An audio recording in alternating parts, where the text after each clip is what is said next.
Again, my friends, I say welcome to another conversation in our community. For those of you who are familiar and who have been following us so much and so faithfully and sharing so faithfully, yes, again, we say that this platform is an archive of our people, the things we do to make a difference, an archive of our community, so we can lay out footprints for the next generation to follow.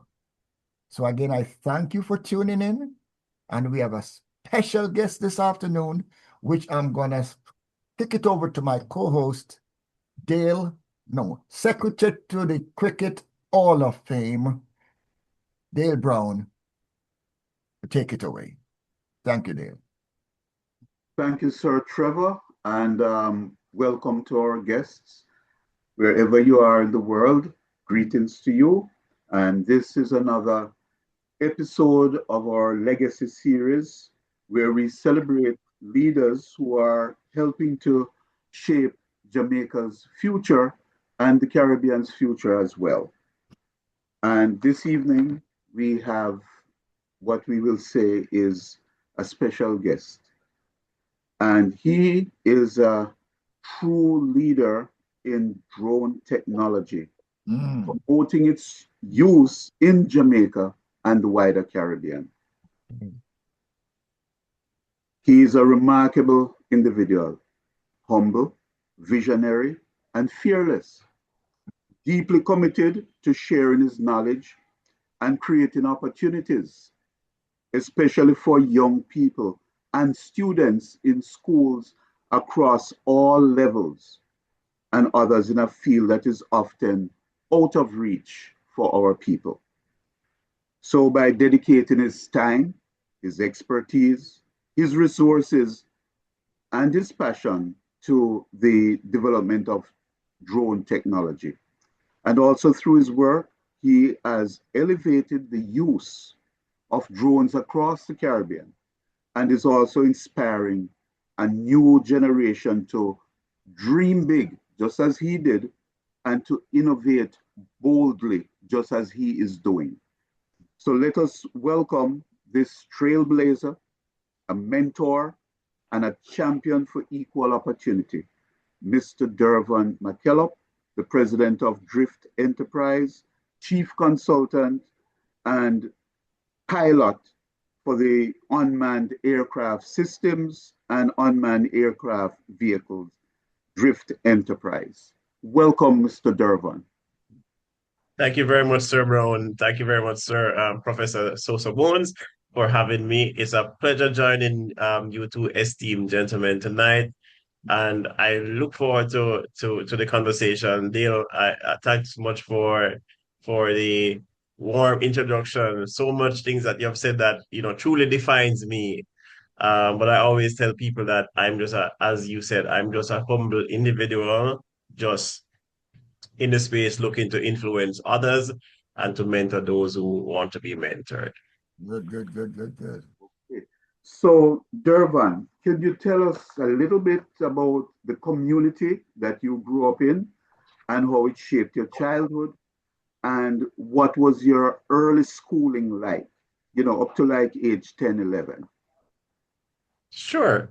So I'm from the parish of Hanover in the community of Smithfield, Cascade. So I grew up in Smithfield, Cascade, Hanover. Very small rural farming community, deep rural in Eastern Hanover. Grew up around four other siblings. I grew up in a farming community. So, during my childhood, as far as I can remember, I used to, follow my dad to the bush, or to the farm that we call it. But in the country, at the time, nobody called it, farm. We say bush because Yes. that's what we knew it as. So I'm gonna, use it as what it is when we used to go to the farm or the bush with my dad. But I went to my formative years of education started at the Smithfield Basic School, and then I went to Brownsville All Age, which is now Brownsville Primary School, up to that level, up to age 10. And then I would have, managed to. I started at the Merlin at High School, but then went to Rossi's.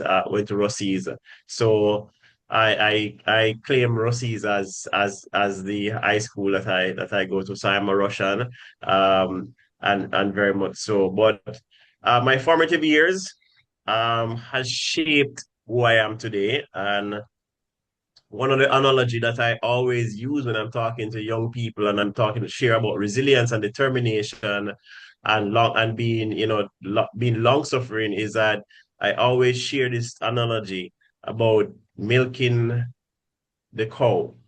Uh-huh.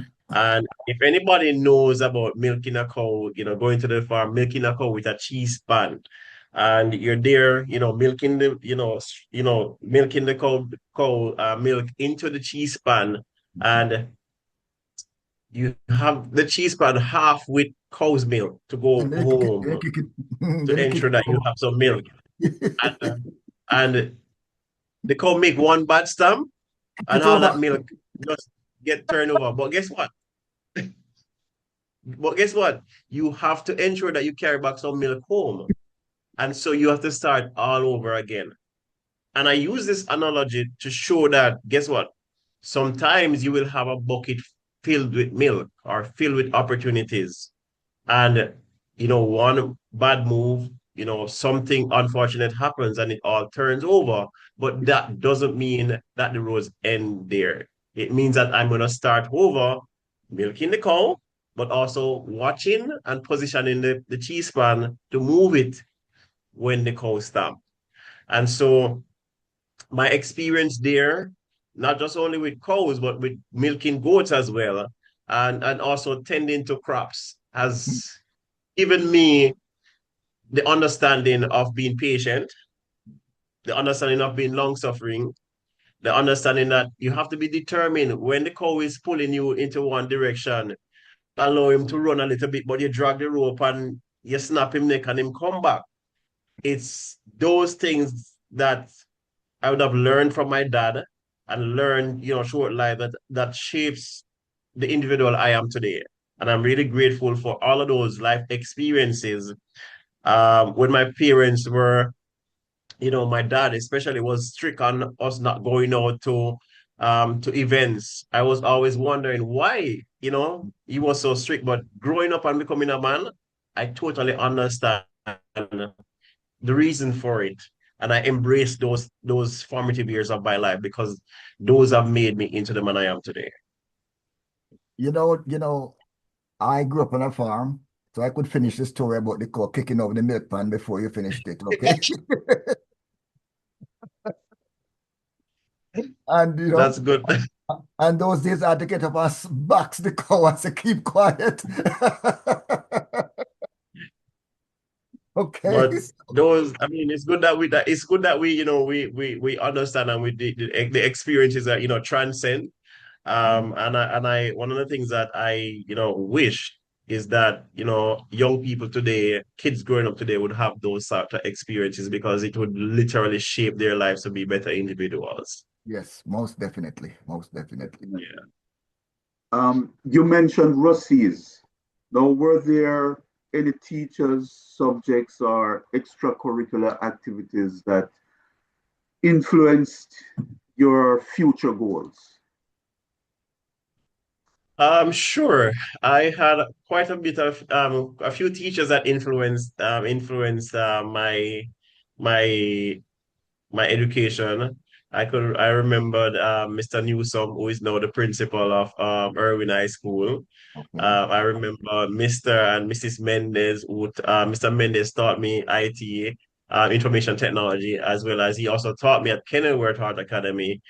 His wife, Mrs. Mendez, was my form teacher when I was in, I think it's 11 science. Yes. So she was my form teacher. People like Mr. What's his name? He's now deceased. I think he's now deceased. Mr. Karam. Um, yes, also influenced me. So there were quite a bit of teachers from Rossi's that really influenced me, and I'm really grateful for the opportunity to also make them proud. as well as to show that resilience, takes you far, but patience takes you on a journey, and determination takes you places where, passion drives you. I'm glad you mentioned their names, because especially for those who are deceased, because it keeps them alive. Yes. Okay. And one of the subjects that you mentioned was, for me when I was going to school, that was foreign. IT technology. Yes. Yeah. Interesting, yes. Yeah, yeah. So as we move along and we come to the drones and drone technology, when did you first develop an interest in drones and aviation technology? So I started developing an interest in flying. And I must say flying because at the point in time, I didn't know that it was called a drone. I only know it as a flying instrument. So as far as I can go track back my childhood years, if anybody can remember, like during Christmas time, my dad would always purchase these flying instruments where you put the wheel on it and you pull it and it flies off. Mm. That thing. And then getting older, I started getting more flying instruments like those, and then other things like, small helicopters, which were you put the thing on it again and you pull it and it will fly off. Mm. And so that was where my interest in flight comes in. I was never interested in flying airplanes, but I was always interested in those flying instruments. And as I grow older, the interest started to becoming more and more. When I got to into my teen years, I was fascinated more and more with drones. And then when I started working, I started purchasing, drones. That time they weren't that smart. So you buy a drone and you go outside in the wind and it takes off, and the wind just gets under its tail and it Mm. blows away. And so there then I started building my skills in terms of learning about hand here eye coordination. And so every month I used to have to buy a new drone. Every month there was two things in my formative years of flying drone, formative years, that I had to budget for every month. It was one, a drone, and two, police tickets, because I had a fast car, and so I used to drive fast, and so I had to make sure that in when I get my pay, I budget at least to get a one police ticket a month. And so that would have, developed led me to the point of where now I'm started focusing on, building my skill set as a drone pilot. And I started doing some research. Drone pilot and drone were more of a thing in the United States and in European countries, but more so the US. And I did some research and found out that there was such a thing called drone pilot. Mm. So I did the research and I went to a couple of my friends and I said, like, I'm gonna become a drone pilot. And the man them laugh at me. Well, deal. The only thing we used to fly was kites. Right, Yes. right. Yeah. So they laugh at you, huh? So so Yeah, so they laughed at me. And as you mentioned, kites, we used to fly kites as well when I was small. So we used to make kites from coconut bone and Okay. gleaner paper or plastic bags. We used to also make these paper planes and all of those stuff. So I was always fascinated. But going back to the point where I told my friends, my friends who I thought they were my friends, I thought they would have supported my beyond wild imagination and a dream that I wanted to become a drone pilot, and they laughed at me. Um, it was like, okay, I was sort of disappointed, discouraged, but there was one friend of mine who is not only just a friend, no, he's also in command, as well as my business partner, Hills and Goldburn. And he was one of the person who, out of all my friends, who stuck by me and believed in a concept that I had. And even when he didn't understand, he was there to listen. And I would say this tonight to say that you need one of those friends in your life that even when you're talking crap, they will still sit and listen to you and hear you out. Because at some point in time in life, they're going to understand, they're going to join you on that journey. And Hilton is one of those person, older guy than I. We went to the same college, Hard College of Innovation and Technology, which is a HCIT, which was CIT back then. But I will say that Hilton has supported me beyond borders, beyond time and space.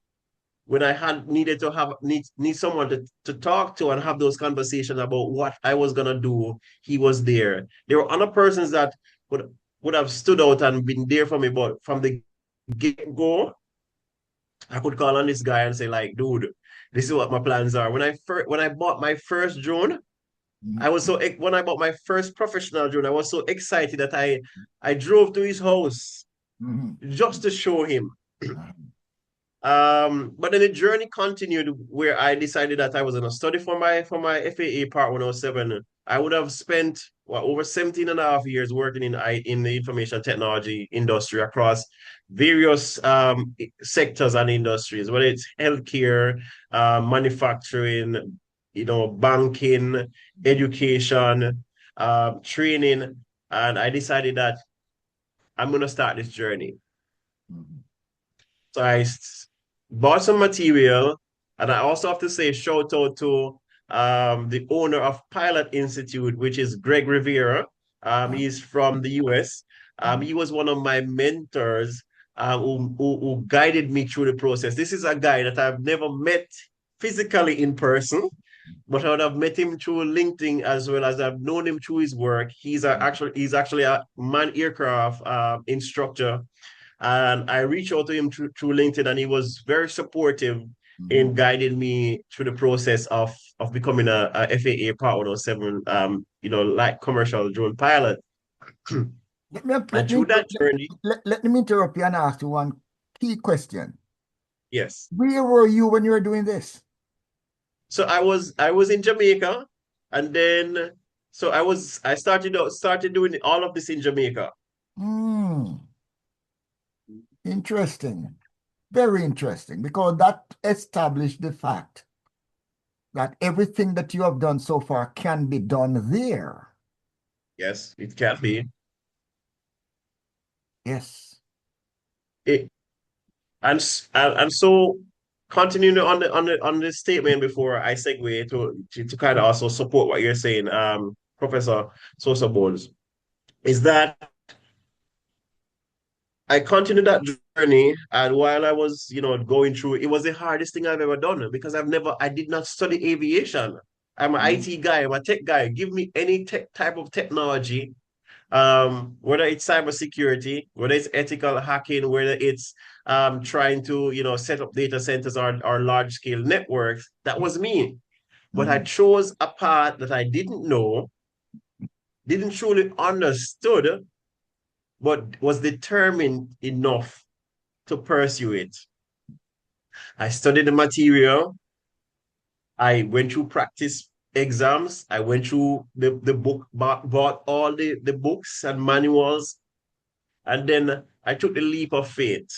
And I said leap of faith because I didn't know how I was going to do on this exam. I took the leap of faith and I booked a flight, booked my exam, went to Connecticut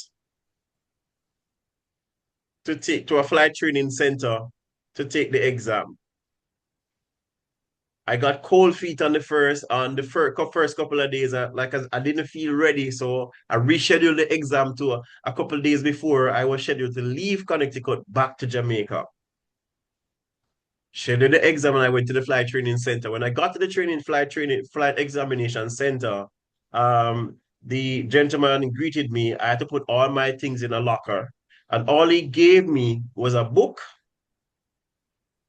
and he walked me to the examination center computer. It's a computerized exam, digital exam, but there's a component of the exam that you also have to use one of the books to go through to find what they're asking you to find. Went through the start the exam, and I started going through some of the questions. Yes, some of the things that I saw in the book I remembered. But then when I started going through the content, it got so hard that I started becoming flustered. Mm. The time started running out, and I looked at the clock and I realized that I had like about 15 questions remaining to answer, and I answered them. And when I finished the exam, I I'm not afraid to say I was vulnerable, and so vulnerable that I cried because I felt like I failed the exam. Mm. And I started thinking about everything, the plane fare, the money that I used for the exam, the lodging, and all of that stuff started coming out to me. So if I fail this exam, I would have to go through all of this process again to travel back to the US to do it. And when the examiner went to the printer and he took the paper up and he folded it and he handed it to me. And when he handed it to me, I opened the paper and I looked at the result. And the first thing I was looking for was the result. I look at the result and the result say passed. I jumped for joy so much that I ran outside of the examining out of the flight training center and was dancing because this was now another step in my career of becoming the drone pilot that I told my friends that I was going to become. So I'm now coming back to prove to them that, hey, this wasn't just a boy or a young man talking fable, it's no reality. Could you remind us what basic school you went to again? I went to Smithfield Basic School. Yes. And I hope I hope that they will play this video at Smithfield's Basic School for those little ones. Let them see the product of their school. Go ahead, Dale. Yes, so now you have certification, is that's how I should put it. And you decided to share your expertise or your dream with students in Jamaica. And now you have decided to introduce drone technology to the schools. Tell us about that part of the journey. So that part of the journey started some 5 years ago. I was the first idea of it started when my oldest daughter school wanted to do a career day, and she was like, Daddy, I want you to come and show them how show them the drones. And I was like, Zori, sure, Daddy will come one day. However, I because of my work engagement, I travel a lot. I also live overseas, so I travel back and forth. So one of the years when I went back home, it was just in time for our career day. So I went and share with the kids at her school, the experience of flight and talking about drones. And so that's where the drones in school program was birthed. So I started looking at it, I was like, whoa, but these kids have not had an experience like this. And so I went back home and I started going to the drawing board and said, how can I, in my limited capacity, share my work and as well as my influence and talk about drones as a career path to students. And so I went back to the drawing board and I started coming up with looking at ideas how I could, influence these kids. And I said to myself, you know what? I'm going to start a drones in school program. And whether or not I got sponsorship for it, I'm going to start it. So when I migrated to the Cayman Islands, I started what is called a teen tech program where I would start mentoring kids into technology. That was the first aspect of the program. And then I transitioned with the teen tech. I also combined drones. So it was teen tech where I was giving students opportunity to learn about IT certifications and also get the opportunity to fly drones because I used to work for a company, a software training company out of Utah some years ago. And so I was a training consultant, and I took all of the knowledge that I would have worked for with Testoid Corporation. They're now a company that's bought by CompTIA out of Chicago. So I took all of the knowledge that I have and said, like, okay, I'm gonna build a program that will influence young people, but not only influence young people, but also get them into the aspect of drone technology. And so I started going back and forth to Jamaica. And every time I go back home, I would carry five or four pieces of luggage. One piece would be my clothes, and the rest would be equipment. Every time I travel back, that would always be the situation where I would be traveling with more equipment than clothes. So sometimes I run out of clothes and I still have the bunch of equipment going back just to share. Mhm. And my first attempt was because so I didn't share this, but I worked in the primary school system as well as the high school. I taught I worked at Greenpond High School as a system admin and but also taught on the CAP program data operations for Hard Trust. So given the fact that I would have known a lot of teachers across the space, and some of the teachers would have left Greenpond High School, and some of my friends who were students then would have become teachers, I started to reaching out to various schools to say, like, hey, I mean, I'm doing this program. Are you interested in us coming to demonstrate to you? And they would agree, yes. And I'd go in and I'd do the demonstration, get the kids involved in the technology, and it started to spread. It started to spread more and more. Then I started formalizing the program, very formal, and the Drones in School program was officially launched in the United States. So the Drones in School was launched in Palm Spring, not Palm Spring, sorry, West Palm in the West Palm Beach area, where I organized.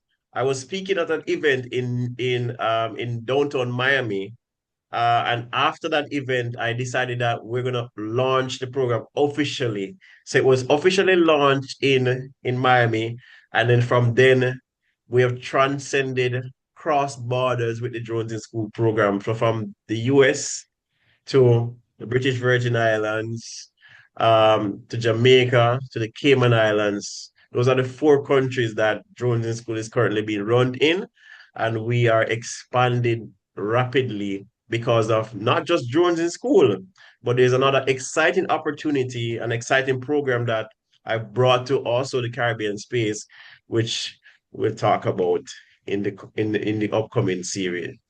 But you know, this is, I would say, the first official proclamation, if I want to call it that, about the fact that we're actually teaching drone technology in our schools. Yes. Okay? That is, I would guarantee that you meet 100 persons tomorrow, and 99% of them will tell you that they never knew that. And I say that True. because with what is going on between Ukraine and Russia, drone is occupying the spotlight.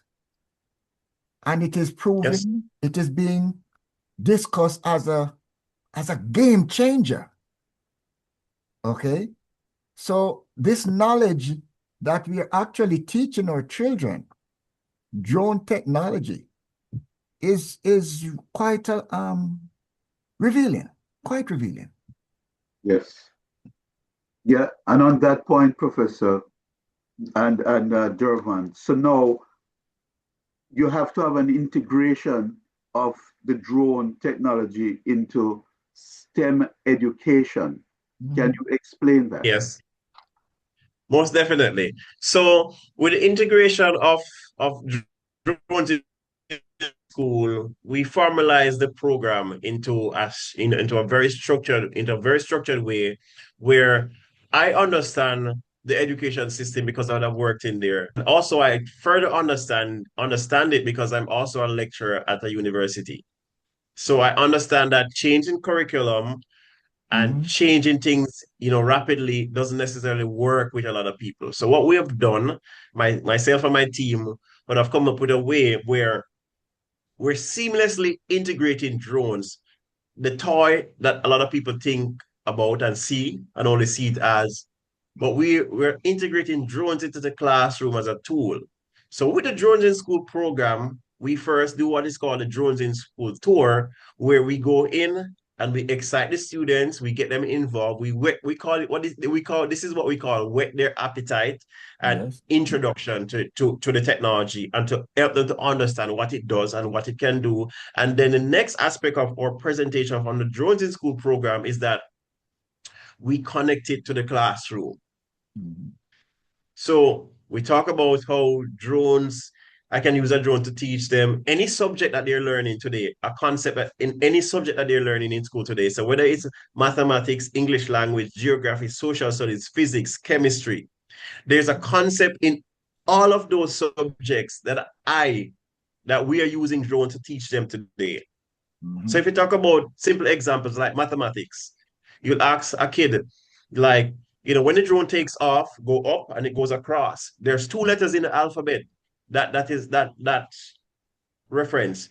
Some a kid will shout out the X and Y.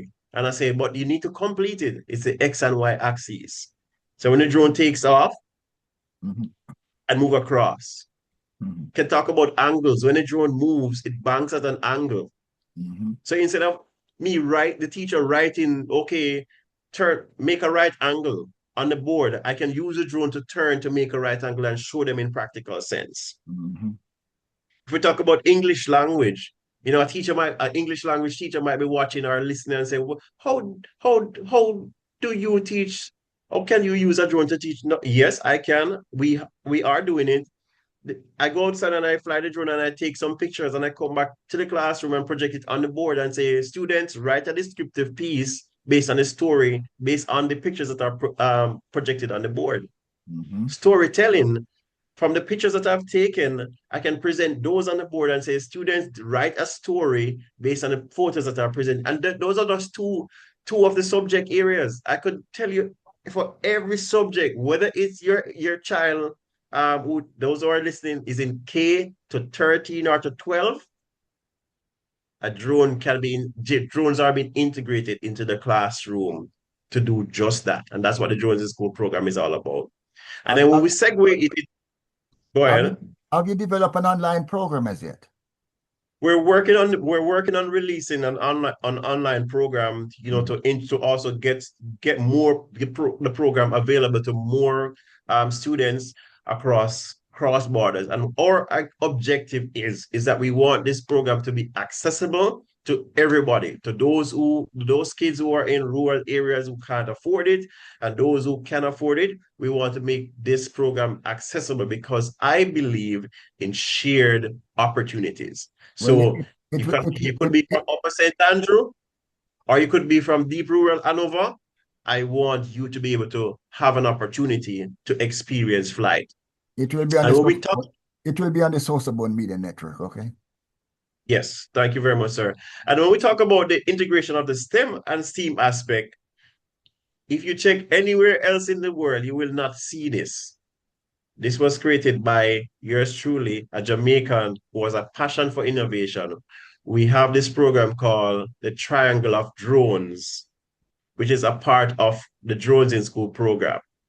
And a triangle of drones, which is literally a triangle, focuses on drones for education at the top, and to the left, sports, and to the right, workforce, completes that triangle. And what that means is that we are introducing drone technology to the students and the teachers and the school administrators in the classroom. And what they're learning, they're transferring everything that they're learning about drones to the sporting aspect of it, whether it could be drone soccer, drone racing, aerial robotics, and then everything that they learned between education and the sporting aspect, we now transfer that into workforce.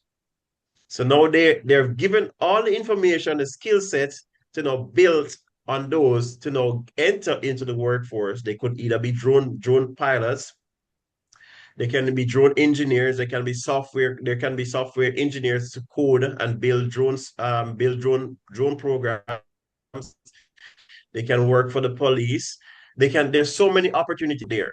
Some of the things that the skill set that I would have gained and learned, a lot of things that I do today, I don't talk about it because some of it is covert ops, but I've done courses in things like crime scene investigation, crime scene photography. I know a lot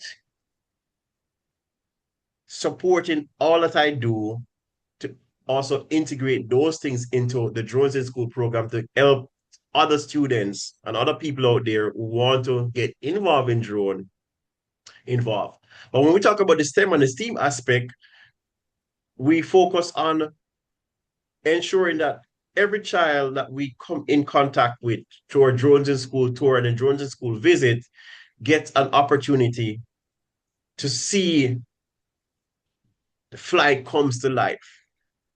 And how we're doing that is through I'm taking money from my own personal pocket to rent vehicles and go to these various schools. Never we try not to ask the schools for any money. It's not a paid tour. What we typically ask, just cover our transportation costs and the gas, and we'll turn up. And if it's 10 students or 1,000 students, we are gonna show up and we're gonna deliver a presentation like we were being paid to do it. And that's been my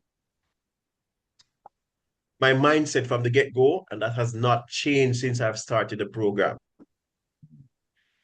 And now that has segued into so many other opportunities.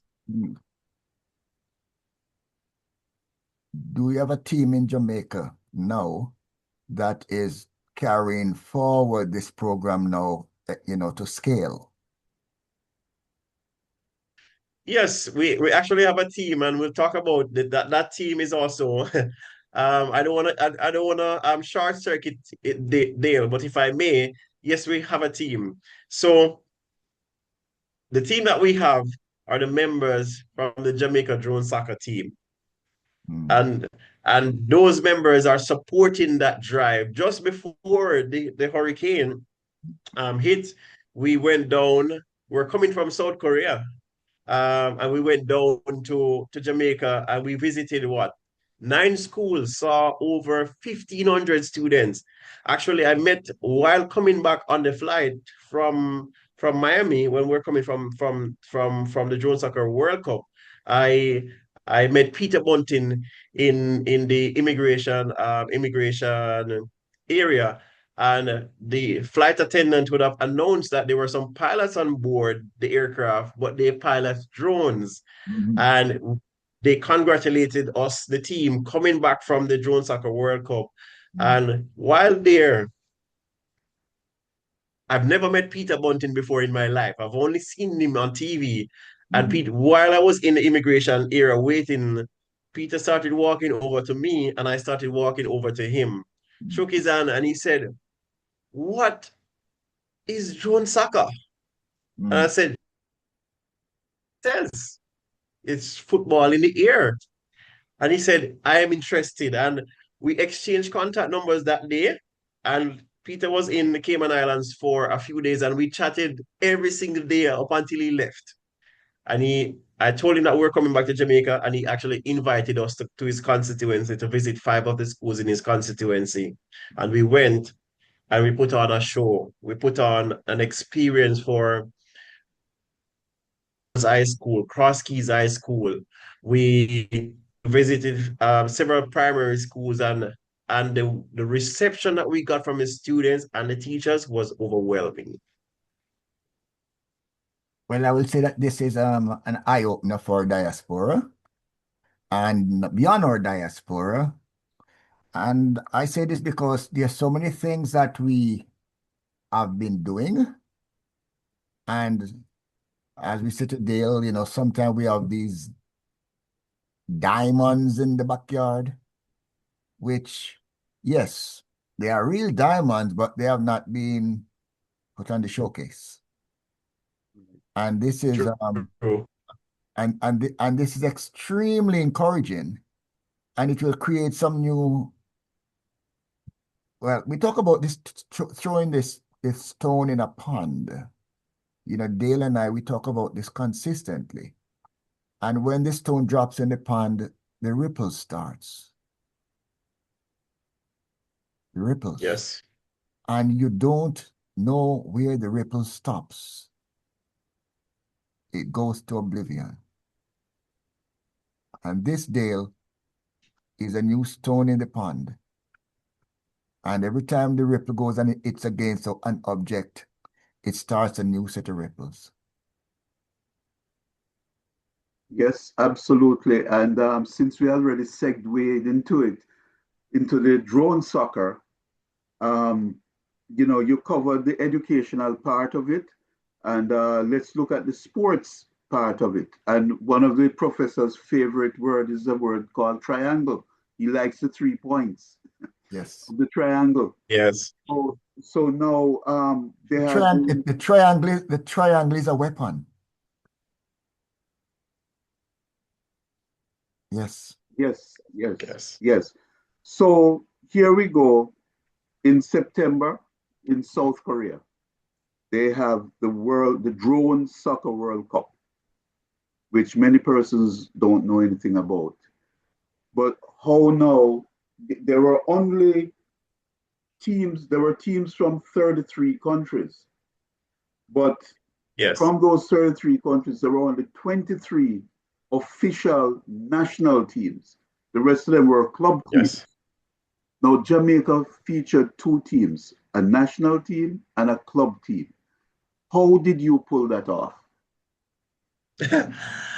Only God knows, Dale. I tell you this. When I toyed with the idea about introducing drone soccer to Jamaica, to the Cayman Islands, to the Caribbean for over a year after being introduced to one, I'll call a few persons' name that were are very instrumental in my success with drone soccer. First name is Tim Ingram out of California. Tim, when I first reached out, did my research and I reached out to Tim, and Tim was like, Dervon, I mean, he was like, I can sell you this stuff, but I want you to go to the source. And Tim introduced me to Suman Hee out of South Korea. And I reached out to Sue and Sir Sue. I mean, I call Sir Sue my father. That's how much respect I have for him, and I always been saying to him, Sir Sue, you need to adopt me as your son because he doesn't have any sons, and I would have toyed with the idea, had several meetings monthly or quarterly meetings about drone soccer, and I bite the bullet. I was invited to California in March or April of last year, or of this year. This year, actually. And I went and I experienced. I would have seen videos of drone soccer on YouTube and on the internet. And I was invited to California. I went and I had an experience. And leaving California, Palm Spring, California, from what is called Drone Fest, I said to myself, this is it. I went back home went home to the Cayman Islands and I wrote on a piece of paper. The World Cup is in September. I went to California in March, late March going into April. And I said, I'm going to take a team to the Drone Soccer World Cup. And I don't know how I'm going to do it because I don't have any money. I'm not registered as yet. And I just don't see it. But I wrote it on a piece of paper and left it on my desk. And that's where the manifestation started. I started making plans to go to South Korea without no money in hand. No idea how I was going to do it, but I started just planning. I started calling people. And I must say, big up to Irie FM, to Robert and Wade and the crew from Irie FM, the first media house. When they heard about the initiative, they were the first folks who gave us an interview to talk about this amazing phenomenon of drone soccer in being introduced to Jamaica and going to the World Cup. And yes, I knew a lot of people thought that I was maybe a crazy guy, new sport. Why? Some folks said to me, Dervon, it's the first World Cup. It's the first sport that's been introduced to Jamaica. Why would you want to go to the World Cup without even having a team? And I went to work, gentlemen. I started putting out on Instagram that we're recruiting for members of for the drone soccer team. I started doing GoFundMe. I started making requests to go on TVJ and different programs, different TV shows to get the word out there. And I must say, outrightly, thanks to all the media houses that supported us during that period, who gave us the opportunity to be interviewed, to share the journey. Thanks to people like Miss Kitty and the team at CVM TV. Um, and all the media houses across Jamaica who supported us. And I went to work with no money. But I started going back and forth to Jamaica. Every week I was in Jamaica on a flight, promoting drone soccer or doing something. And when I looked at the amount of money that I spent within a few months, racked up over 10 million, over $10 million in spending, just going back to Jamaica, renting vehicle. You mean 10 million Jamaican dollars, right? 10 million Jamaican dollars. Yes, Let's get it straight. that's correct. 10 million Jamaican dollars, just going back and forth, taking, flights, doing Airbnbs, doing all of this stuff, paying people to do to do stuff for us. And it was like nothing to me because it was my passion. It was something I believed in. So even if no one else believed in it, and I said, even if we never had a team going to South Korea, I was going to South Korea even alone. That's how determined I was. We started getting traction. I met some guys and I went to Jamaica, and I tell you this, God works in mysterious way. I had an interview with Sports Max on the Monday or the Tuesday. I went with the drone soccer balls, but I never have anybody to fly them. But I carried the drone soccer balls down there because I'm a believer in things will happen and it will work out. And I was like, started thinking, I'm a critical thinker. I think a lot. And I started thinking how I'm gonna get some people to come show up and fly these things, even though they don't know how to fly. And I reached out to a guy who I knew back then who used to fly drone and still fly drone. And I said, hey Matthew, I need some people to fly some drones for me on a TV show.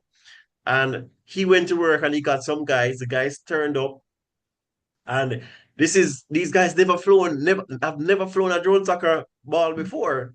But they came, they showed up, and I gave them, a few one, two ins and outs because these were guys who were drone pilots already. So we just need to know transition that skills into just learning how to fly the drone soccer balls. And I have to say shout out to Timothy, Carl, and Timothy, Carl, um, and Matthew for them showing up on that TV set and putting on a very good show on Sportsmax live downtown Kingston. And that was where we start. That night we went from Sportsmax to CVM TV for another live session on TV. Mm-hmm. And that's just how it went. Every time I would be going back to Jamaica. And to cut this story short, I got to the point where we're like, okay, we need to start make some money. We had the players.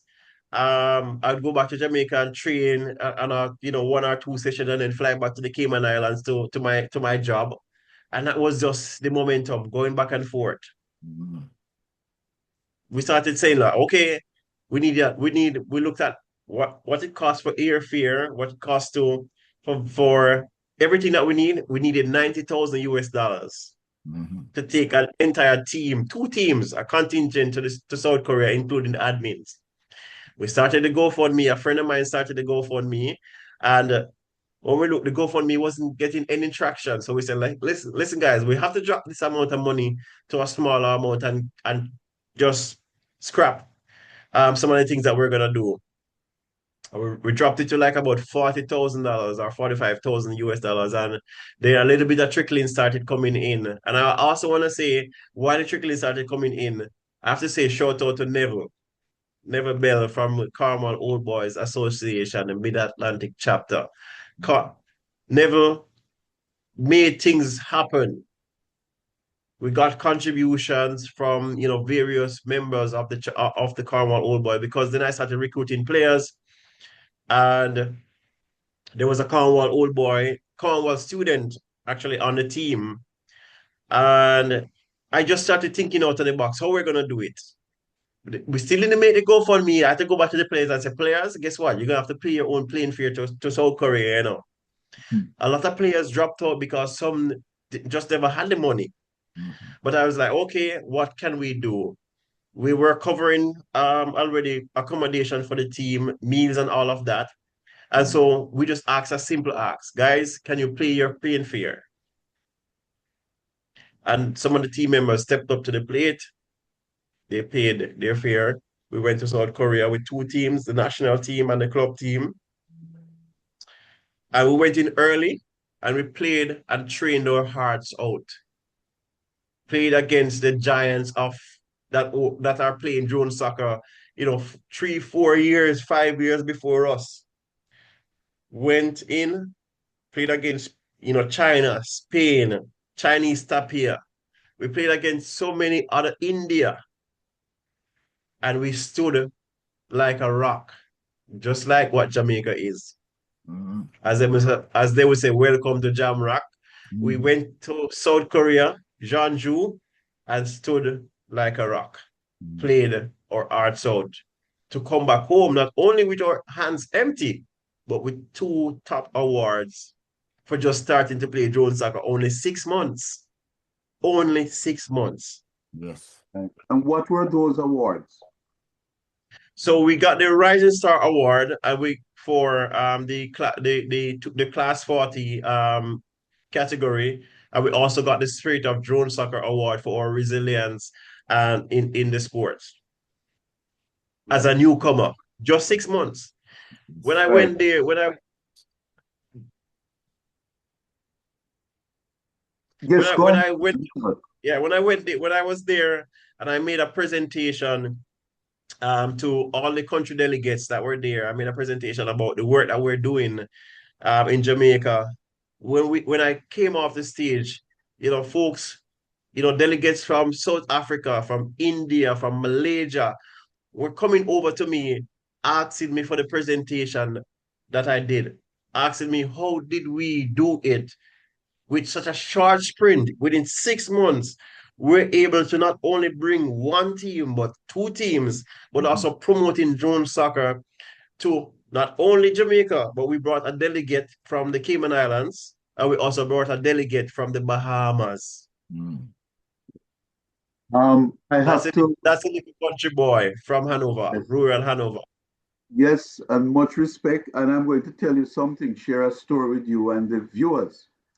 So we have, there's a youngster, Joshua Forbes. He's 15 years old, Cornwall College student.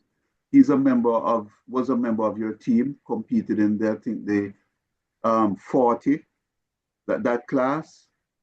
Okay, Class 40 and class 20. right. So he is a reflection of the success of Cornwall's drone initiative program, which would have come help through you also. And Yes. it shows that you can inspire students across all age groups, from primary up into the university level. But I know a South Korean And I said to him, "Are you aware of the Drone Soccer World Cup?" And he says, "What in God's name are you talking about?" I have no idea. So I told him, I'm sorry. Yes, so I told him about it. And about a week later, as I went to rehearsals, he came to me and he says, "Dale, your country did extremely well." And I said, "Really?" So he must have read whatever report or whatever he heard. And he said, "There's a guy on your team that is a superstar." And he gave a speech that had everybody spellbound. And I said, "Really? One of the players did that?" And he said, "Yes." Now, little did I know that it was not just a player who did it, it was Mr. Dervon McKellop that he was speaking about. And he thinks you're a superstar. And he doesn't know anything about drone soccer. And he's from South Korea. But in the South Korean news, they reported how great and how wonderful you did. And it's just to show it's not anything about, because we all came from the same place, you know, all of us, Yes. regardless of what we think.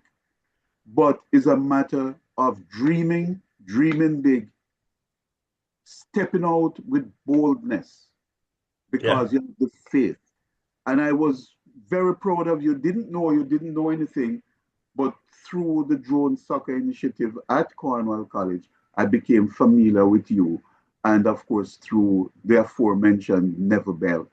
And I can tell you that what you did was super magnificent. And I just want somebody may wonder and say, well, first, Jamaica was the only Caribbean team Caribbean. here. But now, how can you tell me about sports, drone soccer sports? I understand the educational part, but how do you make that connection with sports now?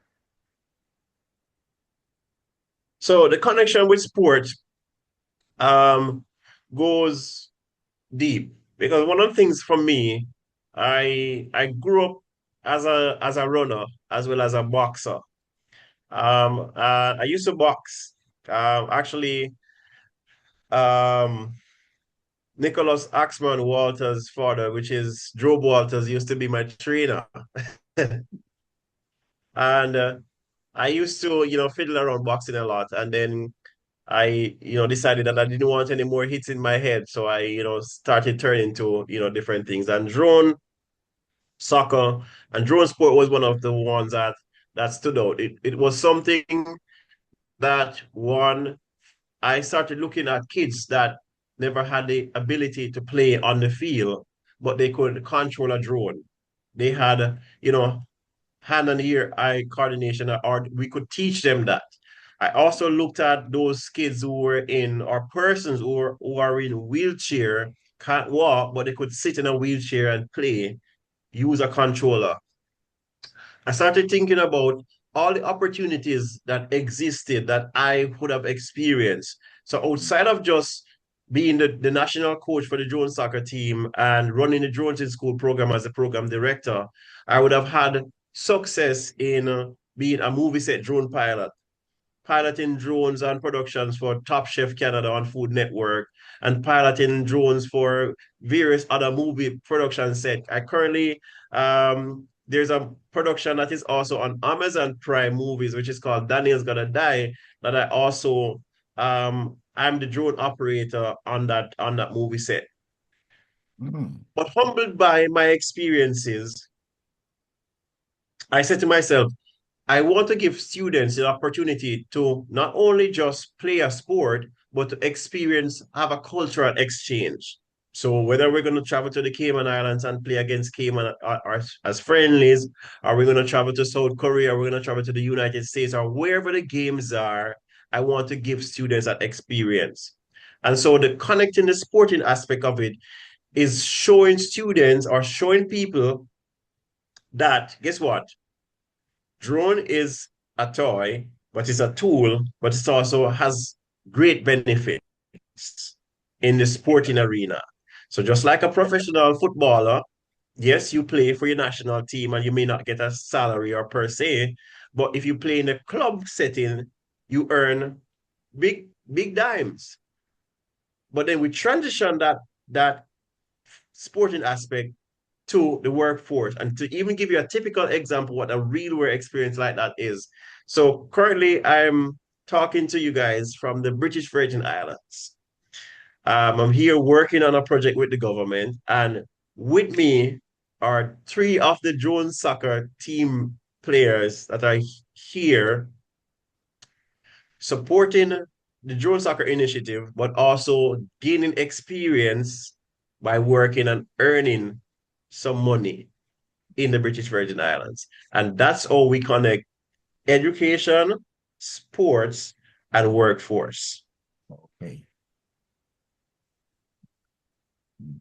Oh, that's very, very impressive. Professor, any questions?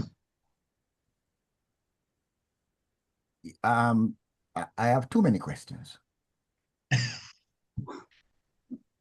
One of the questions I want to find out is Dale your agent as yet, or is that opening still there? If could I say that again, please? Dale can repeat the question for me. No, I'll let it come from you, Professor. I want to know if Dale is your agent as yet, or is there still an opening? There's still an opening. There's still an opening. It's wide open. Wow. No, I am more than impressed. I am overjoyed because even as I was listening to you, this mind of mine, Dale Whittle, is racing all over the place, and I'm trying to figure out how do I describe what I just listened to. I remember when I interviewed Devon Harris, who went to the original Jamaica bobsled. He went through this type of situation, no ice, no snow, and you're going to the Olympic to drive a bobsled. You Jamaicans as crazy as a fox, okay? And out of that came a movie called Cool Runnings. Yes. And after I was finished with that interview, it was, I just could not settle on how to really present that interview. Something and came to me, and it went out. The Jamaica bobsled team, more than a crash. More than a crash. Because while everyone remembered that the team crashed, it was more than a crash.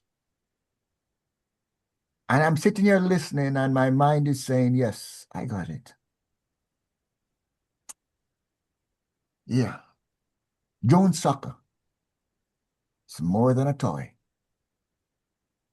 Yeah, It's it is. more than a toy. Thank you so much, Devon. You have really opened up a new channel, dropped a new pebble, a new stone in our pond, and our community, our diaspora, and our world will be overjoyed to hear this. Thank you so much.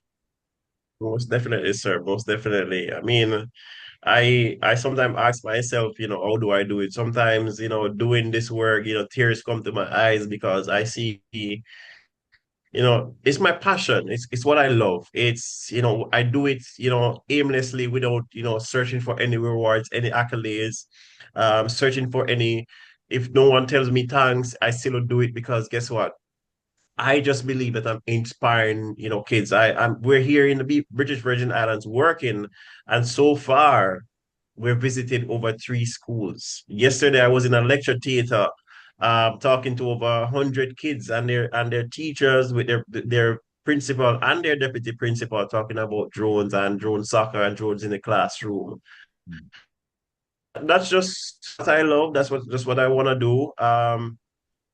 I also, throughout the program for this year, our aim is to visit 75 schools across the Caribbean. So far, I think we're at about 15 schools so far, and we're tracking in the right direction. And part of that is that what we're working to do is that for every school that we've visited, we want to donate a drone to the schools. We can't do Yes. it alone. We have donated one drone so far in Jamaica, to New Forest High School, and we want to do it more because we want to not just to do. Okay, this is a tour. We want to enable these schools and these kids to get involved in the sport, to get involved with drones in the classroom. And Mhm. so it's something that we're looking forward to launching a, a, a drone drive where persons can contribute to not just buy any type of drone, but to buy a drone that is fit for purpose, fit Mhm. for the to work in the classroom. And there's some particular and specific type of drones that we use for drones for the drones in school program and drones in the classroom. And the only thing I can say or appeal to anybody who watches this or will be watching is just support this program by, if you don't have it in cash or kind, you can share the work that we're doing. Follow the Instagram pages, the Jamaica Drone Soccer page on Instagram, or the Drift Drones in School program on Instagram. Or if you're one that is not following, Instagram, we have a professional page on LinkedIn that you can also follow. Just search for it, the Drift Enterprise Drones in School program, and it's all there. The work is there for the showing. I just crave the support of the diaspora, of our fellow Jamaicans right across the world, to just support an initiative like this that has a national interest. It doesn't serve my personal interests because when I tell people that I gain nothing from the drones in school program, what I earn from is my commercial activities that I operate the commercial side of our business. And that's what actually supports the drones in school program. All I'm appealing for the public to do is to support it. The Jamaican government, Email address. the email address to reach us is services at driftents.com, or Jamaica Drone Soccer at driftents.com, and just reach out.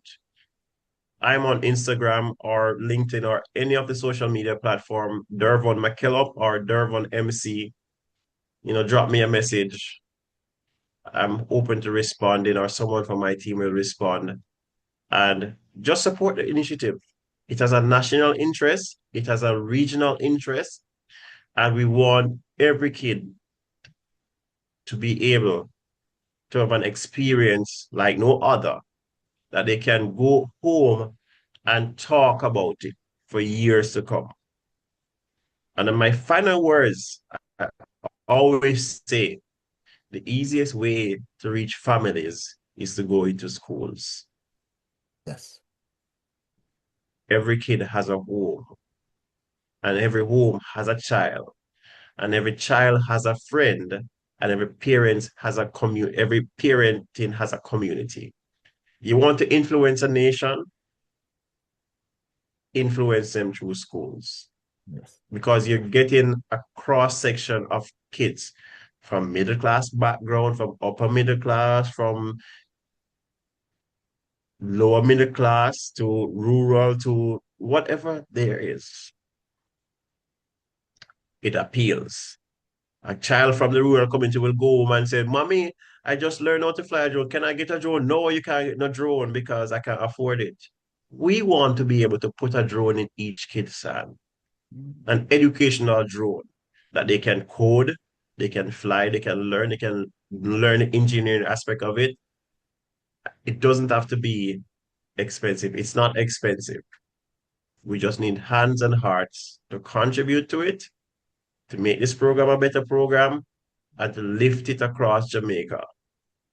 We went to the Drone Soccer World Cup not having a drone soccer training facility in Jamaica. And that's something that I'm actually working on now to ensure that we have a training facility for drone soccer in Jamaica, that we can build a stronger team to go compete against the likes of the South Koreans, the China, Spain. And my final appeal is we've tried with the government, we got no support. I'm just making another appeal. While we didn't get your support in that aspect of going to the World Cup, we're still open for the conversations. We're still open to your support. We're still open to, help us roll this program out across Jamaica, because I believe that this program can influence students, can influence the next generation of innovators and creative thinkers to not only reach for the stars, but the mantra for this year, the theme for this year Drones in School program is that they say the sky is the limit, but we say the sky is no longer the limit because drones are flying high. That's my final parting words for the night. Well said, sir. And thank you very much again. And Professor used the word, we say impressed, we say amazing, but somehow I feel overjoyed just listening to you. I swell up with pride, just as how the gentleman from South Korea spoke about you, not even knowing who you are and what you are. And I felt proud of you as a Jamaican and as a Caribbean person, stepping out and, exploring unknown frontiers and unexpected frontiers. Just as with the bobsled team, this is just something out of the blue, matching the blue skies. Yes. So thank you very much.